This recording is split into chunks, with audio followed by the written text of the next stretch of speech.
جب امام جو ہے وہ خطبہ ختم کر رہا ہو تو لوگ مسجد میں آ رہے ہوتے ہیں اور پھر بہت جلدی نکلنے کی ہوتی ہے. امام کے منبر پر بیٹھنے سے قبل مسجد میں آنے کا رجحان پیدا کرنا چاہیے. فرمایا گیا کہ جو شخص جمعۃ المبارک میں سب سے پہلے آتا ہے اس کو ایک اونٹ ذبح کرنے کا ثواب نصیب ہوتا ہے. جو اس کے بعد آتا ہے اس کو ایک گائے ذبح کرنے کا، پھر ایک بکری، اور جب امام منبر پہ بیٹھ جاتا ہے پھر رفع الکلام کلمے اٹھا لی جاتی ہیں. پھر اس کے بعد عام جو ثواب ہے وہی مرتب ہوتا ہے، وہ جو خاص ثواب ہے اولیت کا وہ پھر اٹھا لیا جاتا ہے. اس لیے کوشش کریں. میں سمجھتا ہوں اس میں ہمارے خطباء کا بھی بہت قصور ہے کہ بعض کا ممبر سے کوئی مربوط گفتگو نہیں ملے گی، کوئی منظم کلام نصیب نہیں ہوگا اور کوئی با مقصد بات لوگوں تک نہیں پہنچائی جائے گی تو لوگوں کی دلچسپی نہیں ہوگی، لوگ پھر دیر سے آئیں گے. ایک تو یہ بات بھی ہے، لیکن دوسری بات یہ ہے کہ ہمارے ہاں عمومی طور پہ اجتماعی رویہ یہ ہے کہ مسجد میں دیر سے جانے کا فیشن.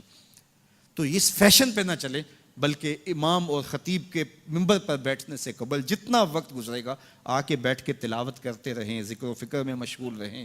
جتنی دیر آپ کو انتظار کرنا پڑے یہ آپ کے لیے خیر و برکت کا ذریعہ ہے.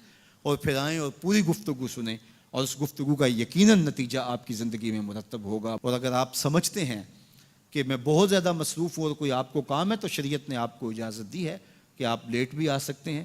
لیکن اذا نودی للصلاۃ من یوم الجمعۃ فاسعوا الی ذکر اللہ وذروا البیع، وہ حکم دیا گیا جب جمعے کی اذان پکاری جائے تو اس کے بعد پھر آپ کاروبار نہیں کر سکتے، پھر کاروبار کرنا حرام ہو جاتا ہے آپ کے اوپر.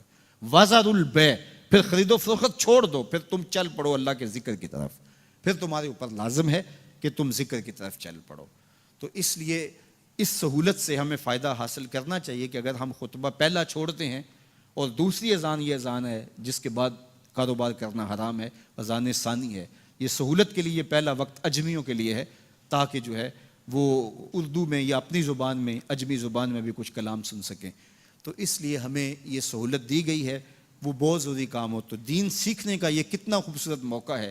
ہر جمعے آپ کو کسی نہ کسی موضوع پہ ایک خطیب لیکچر دیتا ہے، بات سناتا ہے، اور ایک موضوع پر مختلف احادیث قرآنی آیات کو پڑھ کے مطالعہ کر کے نتیجہ نکال کے آدھے گھنٹے میں پونے گھنٹے میں آپ تک ایک پورا میسج ڈلیور کرتا ہے.